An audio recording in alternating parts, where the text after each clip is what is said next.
Dear students of class 12th, welcome in SNS Maths class. So हम लोग आइए अपने टॉपिक डिफरेंशियल इक्वेशन को कंटिन्यू करेंगे इस वीडियो में। और डिस्क्रिप्शन में हम इससे पहले की वीडियोस के लिंक दे देंगे आपको। और मुझे उम्मीद है कि जो इसके पहले हम लोगों ने जो भी वीडियो अपलोड किया है, 3 वीडियोस ऑलरेडी अपलोड कर चुके हैं। ये हमारा डिफरेंशियल इक्वेशन का लेक्चर नंबर 4 है। सो थोड़ा सा रिमाइंड करा देते हैं कि what we have study in previous 3। हमने प्रीवियस 3 में क्या स्टडी किया है। और जो फर्स्ट वीडियो था हमारा, जो फर्स्ट लेक्चर था, उसमें हम लोगों ने डिफरेंशियल इक्वेशन को इंट्रोड्यूस किया था और साथ में उसकी ऑर्डर, डिग्री को डिस्कस किया है। और उसके साथ में हम लोगों ने उसमें लीनियर और नॉन लीनियर और साथ में एनसीईआरटी की एक्सरसाइज को भी एक सॉल्व किया है। सेकेंड लेक्चर जो है वो फॉर्मेशन ऑफ डिफरेंशियल इक्वेशन से रिलेटेड है। उसमें हम लोगों ने डिफरेंशियल इक्वेशन के फॉर्मेशन को समझने की कोशिश की थी।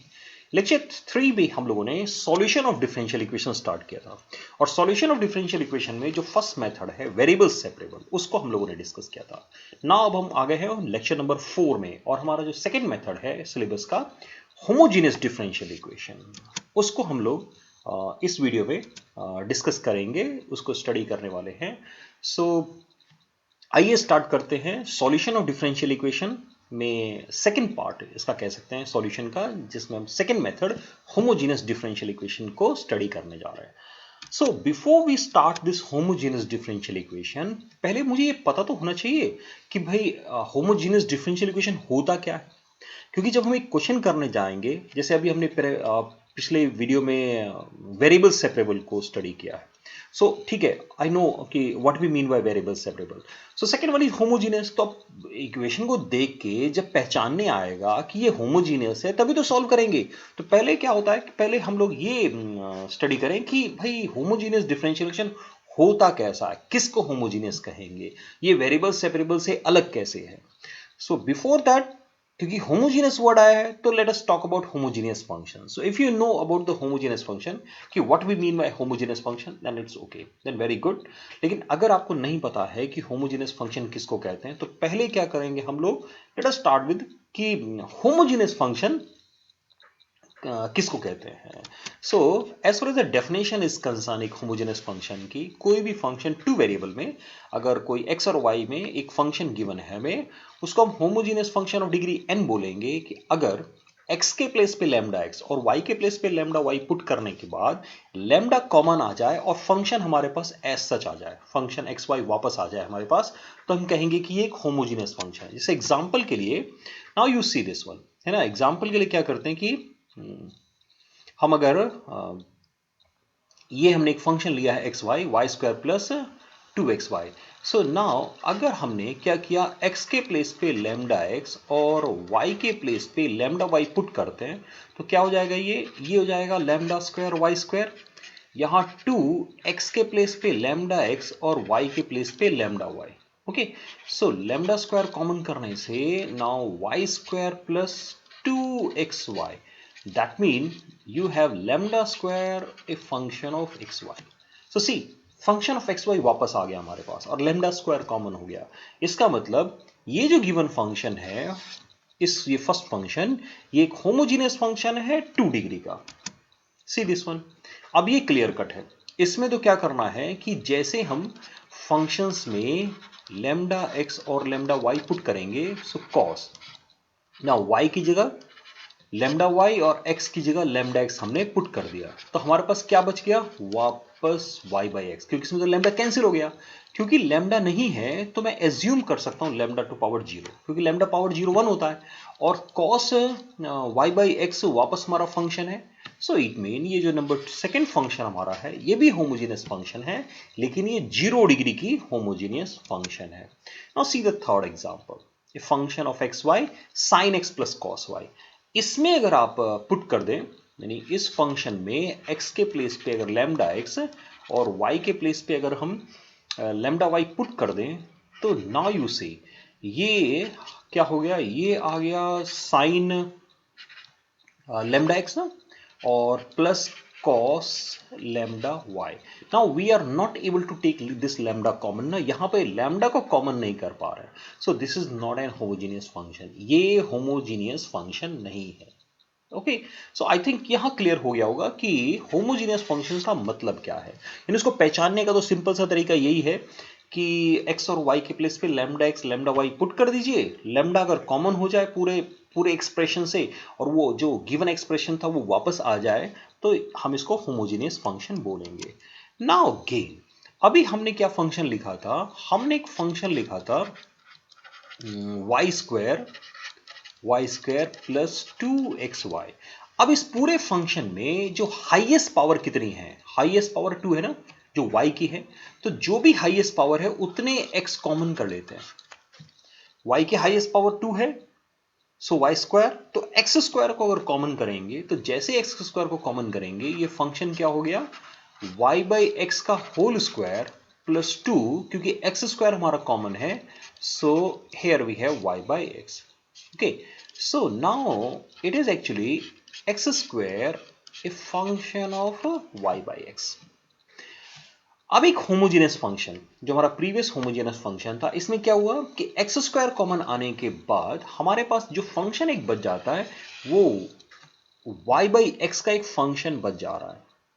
सो कोई भी होमोजीनियस फंक्शन अगर होगा, अगर एक गिवन फंक्शन आपका होमोजीनियस फंक्शन है तो उसमें से अगर आप जो हाईएस्ट पावर है, यानी उसके अंदर जो भी हाईएस्ट पावर आपको दिखाई दे रही है, मतलब टर्म की, कंप्लीट टर्म की, जैसे ये टर्म है, इस टर्म का पावर क्या है 2 है, इस टर्म का पावर क्या है 2 है, तो हम x² 2 पावर को, x की उस पावर को कॉमन करेंगे तो जो रिमेनिंग फंक्शन जो है वो y/x के फॉर्म में रिड्यूस हो जाएगा, वो y/x के फॉर्म में कन्वर्ट हो जाएगा, तब भी हम उसको होमोजेनियस कह सकते हैं। यानी ये भी होमोजेनियस पहचानने का एक दूसरा तरीका हो गया जहां पर हम लैम्डा नहीं पुट कर रहे हैं।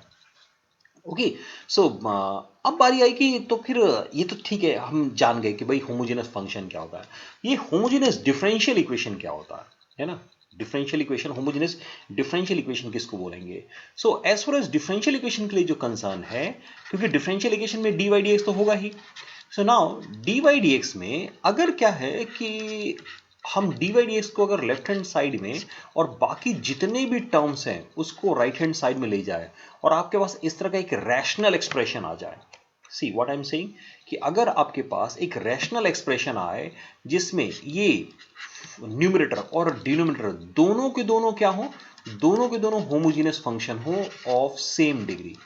अगर ये दोनों सेम डिग्री की होमोजेनियस फंक्शन है तो हम कहेंगे कि गिवन डिफरेंशियल इक्वेशन जो है वो होमोजेनियस डिफरेंशियल इक्वेशन है। उस इक्वेशन को हम लोग होमोजेनियस डिफरेंशियल इक्वेशन, यानी अगर इसकी प्रॉपर डेफिनेशन देनी हो तो हम लोग इसको इस तरह से डिफाइन कर सकते हैं कि differential equation of the form, यानी अभी जो वो जो रैशनल एक्सप्रेशन था ना उसको हमने एफ एक्स वाई बना दिया। So differential equation of the form D by D x equal to F X Y is set to be homogeneous if F X Y is a homogeneous function of degree zero. अब यहाँ degree zero क्यों बोल रहे हैं, क्योंकि जो हमने जो अनदर डेफिनेशन ली थी, चले उसको देख लेते हैं। हमने क्या किया, if A first order first degree differentiation is expressible in the form dy dx equal to a function of xy divided by a function of g, if function g of xy, where function of xy and another function g of xy are homogeneous functions of the same degree, then it is called a homogeneous differential equation।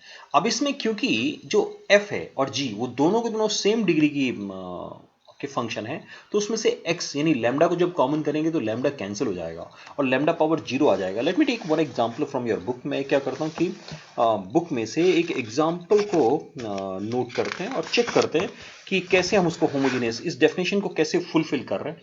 See here again, सी एक ये मैंने NCERT के एक example को यहाँ लिखा है, x minus y d y d x is equal to x plus two y. Suppose ये अभी क्या करते हैं, हमने क्या कहा कि हम डी वाई डी एक्स को लेफ्ट हैंड साइड में रखेंगे और बाकी जो भी टर्म है उसको राइट हैंड साइड में शिफ्ट कर देंगे। ये हो गया फंक्शन f, ये हो गया फंक्शन g। इसकी डिग्री कितनी है, अगर इसमें से x को आप मतलब लैम्डा पुट करना या x को कॉमन करना, तो इसे 1 प्लस 2y/x, यहां से x को कॉमन करते हैं तो 1 माइनस y/x। सो एक तरीका तो ये हुआ कि x यहां पर कैंसिल हो गया और ये पूरा का पूरा फंक्शन जो है वो y/x के फॉर्म में रिड्यूस हो गया। तो मैं ये भी कह सकता हूं कि अगर वो होमोजेनियस डिफरेंशियल इक्वेशन होगा तो dy dx जो है वो एक फंक्शन ऑफ y/x बन जाएगा। अब इसमें क्योंकि y बाई एक्स का फंक्शन हो गया तो लैम्डा पावर 0 है, x पावर 0 है, यानी इसकी डिग्री 0 हो गई। One thing. अनदर वन, यहां भी बोल सकते हैं आप कि ये दोनों न्यूमरेटर अपॉन डिनोमिनेटर के फॉर्म में है, और अगर यहां पर क्या हो गया कि न्यूमरेटर अपॉन डिनोमिनेटर के फॉर्म के साथ साथ दोनों सेम ऑर्डर के, सेम डिग्री के अगर होमोजेनियस फंक्शन है, तब भी ये होमोजेनियस डिफरेंशियल इक्वेशन कहलाएगा। तो एक तो हो गया कि हमने होमोजेनियस डिफरेंशियल इक्वेशन को पहचानना सीख गए। बहुत ही लेमन लैंग्वेज में बोलूँ ना अगर मैं, बहुत ही सिंपल लैंग्वेज में, तो जब भी कोई डिफरेंशियल इक्वेशन, ये एल्जेब्रिक के लिए सही रहेगा कि इसको डी वाई डी एक्स को आपने इस फॉर्म में लिख दिया, तो इसमें जितने भी टर्म्स होंगे ना, सबकी पावर सेम होगी। देखिए, x का पावर 1 है, y की पावर 1 है, x की पावर 1 है, y की पावर 1 है, यानी whatever terms are there ना, उनकी पावर एक सबसे आसान तरीका ये लेमन लैंग्वेज, सीधे सीधे कि भाई मुझे चेक करना है कि मुझे मेरे सामने क्वेश्चन आया एग्जाम में सॉल्व करने के लिए, मुझे देखना है कि क्या ये होमोजेनियस है, तो बस उसमें जितने भी टर्म्स हो ना उनको देख लेना है। अगर हर एक टर्म की पावर सेम है ना, यहाँ शुरू करता हूँ मैं, 1 1 1 1, यानी इसको मुझे होमोजेनियस के फॉर्म में ले आना है और इसको होमोजेनियस के मेथड से सॉल्व कर लेना है। So now let us study कि हाउ टू सॉल्व इट। अब बारी आई कि चलो पता तो लग गया भाई हमें कि ये डिफरेंशियल इक्वेशन होमोजेनियस है, अब इसको सॉल्व कैसे करेंगे। जैसे एग्जांपल के लिए हमने सामने एक इक्वेशन लिखा हुआ है, ओके तो जब भी अभी जो मैंने आपको मेथड कहा ना कि सबसे आसान तरीका x की पावर 2 है, यहां देखना है, जब इसको मल्टीप्लाई करेंगे तो 1 पावर 1 पावर 2 हो जाएगा और y स्क्वायर 2 पावर, यानी हर एक टर्म की पावर सेम है, तो ये होमोजीनियस है। तो अब होमोजीनियस को क्या करते हैं कि dy बाई डी के फॉर्म में लिखना होता है हमें ना। सो ये हमने लिखना शुरू किया, x square d y equal to minus y x plus y d x, यानी हम इसको ऐसे लिख सकते हैं ना, d y by D x square को हमने शिफ्ट कर दिया तो y x plus y over x square. Okay, अभी हमने क्या कहा था, अभी एक डेफिनेशन में हमने ये भी कहा कि अगर ये होमोजेनियस फंक्शन हो, होमोजेनियस डिफरेंशियल इक्वेशन होगा, तो डी वाई डी एक्स जो है ना, ये वाई बाई एक्स का फंक्शन हो जाएगा। नहीं, अब अगर y बाई एक्स को v पुट कर दिया जाए तो ये फंक्शन ऑफ v बन जाएगा, और उस केस में ये वेरिएबल सेपरेबल के मेथड से सॉल्व हो सकता है। ओके, तो इसका मतलब क्या करें कि y बाई एक्स को v पुट करें, और y बाई एक्स को v पुट करने का मतलब हुआ y को vx पुट करें, एक ही बात है। और इसको जब डिफरेंशिएट करेंगे तो d बाई डी एक्स क्या आ जाएगा, v plus x d v by D x, यानी इससे हमें रिप्लेस कर लेना है, यानी y को vx पुट कर देना है और dy dx को v plus x d y d x. क्यों पुट किया हमने, सी अगेन हमने अभी अपनी डेफिनेशन में इस चीज को स्टडी कर लिया है कि जो भी होमोजेनियस डिफरेंशियल इक्वेशन होगा वो y बाई एक्स का फंक्शन होगा। तो अगर y बाई एक्स को हम किसी दूसरे वेरिएबल से रिप्लेस कर देंगे तो ये सिंपली वेरिएबल सेपरेबल का क्वेश्चन में कन्वर्ट हो जाता है। आइए चेक करते हैं कैसे होता है। तो हमने क्या किया कि डी वाई डी एक्स को, अब ये हर क्वेश्चन में ऐसे ही रहेगा, तो हमने क्या किया डी वाई डी एक्स को v plus x d v by D x लिख दिया। ओके, माइनस y की जगह क्या करना है, y की जगह वी एक्स पुट करना है, x प्लस y की जगह वी एक्स पुट करना है और नीचे एक्स स्क्वायर। सी अगर माइनस, इसको एक्स स्क्वायर को कॉमन कर देते हैं और v को मैं अंदर शिफ्ट कर देता हूं, so you have like this ना, इस तरह का एक टर्म हमारे पास आ जाएगा, एक्स स्क्वायर हो गया कैंसिल। एक और बहुत अच्छी सी पहचान है कि जब भी आप पुट करेंगे ना तो यहां पर x कैंसिल हो जाएगा आपके 99% केसेस में, बल्कि अगर मैं 100% बोलूं तो गलत नहीं होगा। अब इस v को इधर लाओगे तो क्या होगा भाई, ये माइनस का ऐसे v इधर आके क्या होगा, माइनस कॉमन कर रहे हैं ना, सो इसको लिख सकते हैं 2v प्लस वी स्क्वायर, यानी इसका मतलब अभी ये सिंपल वेरिएबल सेपरेबल के फॉर्म में आ गया। कैसे, यहां लिख रहे हैं वेरिएबल सेपरेबल में dv डिवीजन में आ गया v square plus 2v। Okay, और ये माइनस dx और x को हमने राइट हैंड साइड में शिफ्ट कर दिया। अभी तो बस इसको इंटीग्रेट करना है। सो क्योंकि वेरिएबल सेपरेबल का नेक्स्ट मेथड क्या होता है, इंटीग्रेटिंग, दोनों साइड से इंटीग्रेट कर देना है। ओके, इंटीग्रेट करने के लिए एक 1 ऐड करते हैं, एक 1 माइनस करते हैं। क्यों हमने किया, क्योंकि एक 1 प्लस करने से ये v प्लस 1 का होल स्क्वायर बन जाएगा, और ये रहा माइनस। यहां तो लिख सकते हैं माइनस का log x, क्योंकि माइनस का log x है तो मैंने कांस्टेंट भी log c ऐड किया है। ओके, नाउ यू सी इसको कैसे लिखेंगे, ये एक्स स्क्वायर माइनस ए स्क्वायर का फॉर्मूला, सो 1/2a log x माइनस ए, फॉर्मूला याद कर लीजिएगा, यही है ना, x माइनस ए और x प्लस ए, x प्लस ए, ये दोनों कैंसिल हो जाएंगे। ओके, यहां भी हम चाहें तो क्या लिख सकते हैं, log c by x, right ना। तो यहां चेक करते रहिएगा कि इस 2 को इधर शिफ्ट करेंगे तो क्या हो जाएगा, ये log v upon 2 plus v और v प्लस 2 जो भी है, और यहां हो जाएगा, इस 2 को भी इधर हम शिफ्ट कर देंगे तो 2 log c बाई एक्स। दोनों साइड से अगर log हटाना हो तो v plus 2 plus v is equal to log c square. Okay, पहले हमने स्क्वायर ले लिया, अब log तो हटा दिया हमने ना, तो log खत्म हो गया। अब v की जगह पुट कर दीजिए y by x, 2 plus y by x equal to c square by x square, cross multiplication, answer सीधे है। एक्स एलसीएम ले लो, एक्स एलसीएम लेंगे तो x प्लस वाई, दोनों x cancel, so now you have y upon 2x plus y is equal to c square upon x square. चाहे तो x square को इधर मल्टीप्लाई करके तब आंसर लिख दे, ओ तो आंसर, फाइनल आंसर हमारे ऊपर है कि हम किस तरह से कहाँ छोड़ना चाह रहे हैं। सो नाउ यू हैव सीन कि क्वेश्चन में क्या हो रहा है कि जो most important part of homogeneous differential equation is this one. अगर एक बार मुझे ये पता लग जाए कि जो गिवन डिफरेंशियल इक्वेशन है ये होमोजीनियस है, तो हम y को vx पुट करेंगे और dy बाई dx को v plus x D by D x put करेंगे। इस सब्स्टिट्यूशन के बाद वो थोड़ा सा सिंप्लीफाई करेंगे, 1 से 2 स्टेप, और वो क्वेश्चन आपका वेरिएबल सेपरेबल के फॉर्म में रिड्यूस हो जाएगा। एक बार कैलकुलेशन चेक कर लेनी है, क्योंकि कैलकुलेशन में कहीं पे भी छोटी सी भी मिस्टेक है ना, एक इवन एक सिंपल सा मिस्टेक हमारे पूरी कैलकुलेशन को, हमारे आंसर को गलत कर सकती है, तो कैलकुलेशन पे तो ध्यान रखना है। सो इन होमोजेनियस फंक्शन में एक सिंपल सा substitution, then it will be converted into a problem of variable separable, and then the finally indefinite integration। हमने पिछले वीडियो में भी ये महसूस किया था कि डिफरेंशियल इक्वेशन के जो मोस्ट ऑफ क्वेश्चन हैं वो एक्चुअली इंडेफिनिट इंटीग्रेशन पे जाके खत्म होते हैं, यानी उसको इंडेफिनिट इंटीग्रेशन मुझे आना चाहिए। तो हम एक एल्गोरिथम बना सकते हैं कि किसी डिफरेंशियल इक्वेशन को सॉल्व करना है तो क्या करना है।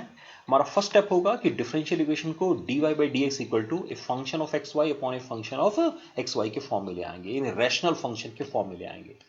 तब y को vx और dv बाई डी एक्स को v plus x D by D X में पुट करेंगे। एक चीज यहां पर ऐसे नोट कर सकते हैं, इसको सेपरेट बना लेता हूं मैं, कि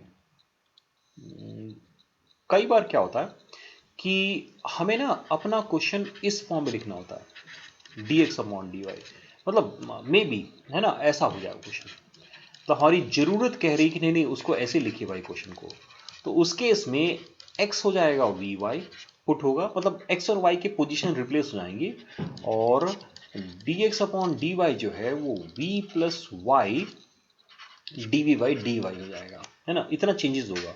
तो वो क्वेश्चन के अकॉर्डिंगली देख लेना उसको। सो y को vx और dy dx को v plus x dv by dx put करेंगे, x को कैंसिल आउट करेंगे from right hand side, and और इक्वेशन जो है हमारी वो इस फॉर्म में आ जाएगी, x अपने आप कैंसिल हो जाएगा और आपके पास एक फंक्शन ऑफ v आ जाएगा। देन क्या करना है कि इस v को जो लेफ्ट हैंड साइड में है इसको राइट हैंड साइड में शिफ्ट कर देंगे, और x और y, x और v है, y नहीं है, x और v के जो वेरिएबल्स है उनको सेपरेट कर देंगे, और तब दोनों साइड से इंटीग्रेट कर देना है, आपको आपका आंसर मिल जाएगा। क्यों ना एक क्वेश्चन सॉल्व कर लिया जाए। नहीं, अब हमारी मेथड में क्लियर हो गया, तो आइए एक क्वेश्चन और देखते हैं। I think this A question from CBSE 2005 और 2011 में आया है। ऑलमोस्ट क्वेश्चन सेम है, और वही क्वेश्चन बार बार रिपीट भी कर रहा है, थोड़ा बहुत चेंज करता है, भाई प्लस को माइनस कर दो, माइनस को प्लस बना दो, और क्वेश्चन को पूछ लो एग्जाम में। आइए इस क्वेश्चन को देखते हैं। सो dx को पहले इकट्ठा करें।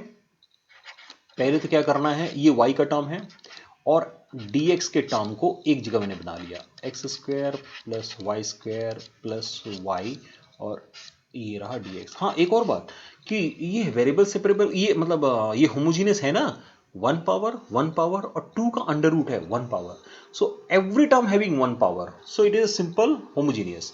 अब इसको हमने क्या किया, dy बाई डी एक्स के फॉर्म में क्वेश्चन को लिख दिया। तो ये हो गया रूट का x square plus Y square plus y by x. Okay, next हम क्या करते हैं, हम लिखेंगे क्योंकि ये होमोजीनियस है तो इसलिए हमने y को vx है ना, और dy बाई dx को v plus x dy dx put कर दिया। चलो पुट करते हैं। सो पुट करेंगे तो यहां आ जाएगा v plus x D by D x. Okay, अब इस साइड आते हैं। इस साइड में क्या होगा, ये रहा रूट, एक्स स्क्वायर अपनी जगह है, v की जगह y की जगह v square x square, y की जगह वी एक्स, और ये रहा x। अब देखो एक्स स्क्वायर को कॉमन करेंगे, बाहर में x आएगा, यानी इस एक्स स्क्वायर और इस एक्स स्क्वायर को यहां से हटा के यहां x लिख सकते हैं, और ये सारे x कैंसिल हो जाएंगे, और सारे x कैंसिल ही नहीं होंगे। ये कितना इजी बनने जा रहा है, ये 1 plus v square plus v बच जाएगा आपके पास। नहीं, एक्स स्क्वायर को कॉमन करेंगे x आ गया, सारे x कैंसिल करेंगे तो हमने कहा ना कि x अपने आप कैंसिल हो जाएगा, यहां तो v भी कैंसिल हो गया। क्वेश्चन आसान हो गया, दोनों साइड से v कैंसिल हुआ, और मेरे पास जो बच गया है वो x d by D x is √1 plus v square. इससे इजी नहीं हो सकता है ना, वेरिएबल को सेपरेट कर देना है। वेरिएबल सेपरेट हो गया, देन इंटीग्रेट, इंटीग्रेशन। अभी इंटीग्रेशन का फॉर्मूला इंपॉर्टेंट हो जाएगा। So A square by A square x square 1 upon under root A square x square, क्या होता है फॉर्मूला, फॉर्मूला होता है log X plus under root A square plus X square. यहां भी लॉग लिखेंगे, यहां भी कांस्टेंट भी लॉग। सी, जब सब लॉग हो ना तो कांस्टेंट भी लॉग बना दो, ताकि दोनों को इकट्ठा कर दें। यानी अगले स्टेप में इसको हम लॉग सी एक्स लिख के दोनों साइड से लॉग हटा देते हैं। दोनों साइड से लॉग हटाएंगे तो v 1 plus v square is equal to C x आएगा, और अब v की जगह पुट कर दो y by X under root 1 plus Y square by x square is equal to C X. X square calcium ले लेते हैं, है ना। So y plus under root X square plus Y square equal to C X square. C, जो x यहां पर आएगा ना बाहर, एक्स स्क्वायर एलसीएम लेंगे तो बाहर में x आएगा, उस x का एलसीएम लेके उसको राइट हैंड साइड में शिफ्ट कर देंगे तो सी एक्स स्क्वायर। आंसर जब भी लिखेंगे थोड़ा बहुत डिफर कर सकता है, वो डिपेंड करता है कि how much we are simplifying, हम कितना सिंप्लीफाई करके हम कहाँ आंसर को छोड़ना चाह रहे हैं। सो ये एक बोर्ड एग्जामिनेशन का क्वेश्चन हम लोगों ने देखा कि जो 2 बार अभी तक एग्जाम में पूछा गया है, एक बार 2005 में और एक बार 2011 में। ओके, सो स्टूडेंट्स फ्रेंड, ये रहा है आपका लेक्चर नंबर 4, डिफरेंशियल इक्वेशन का लेक्चर नंबर 4, जिसमें हम लोगों ने स्टडी किया है होमोजीनियस डिफरेंशियल इक्वेशन के बारे में। सो आई होप आपको क्लैरिटी आ गई होगी, आपको क्लियर हुआ होगा कि होमोजीनियस फंक्शन किसको कहते हैं, number 1। Number 2, homogeneous differential equation किसको कहते हैं, और हम होमोजीनियस डिफरेंशियल इक्वेशन को कैसे सॉल्व करते हैं। In our next video, we talk about linear differential equation and how to solve a linear differential equation. So thank you very much for watching this video. Keep watching, और अभी तक अगर channel को subscribe नहीं किया तो channel subscribe करिए, ताकि आपको मेरे वीडियोस की नोटिफिकेशन मिलता रहे, और हम जैसे ही आपसे रिलेटेड कोई वीडियो अपलोड करते हैं तो आपको पता लग जाएगा कि आपसे रिलेटेड वीडियो अपलोड हो गया है। So once again thank you.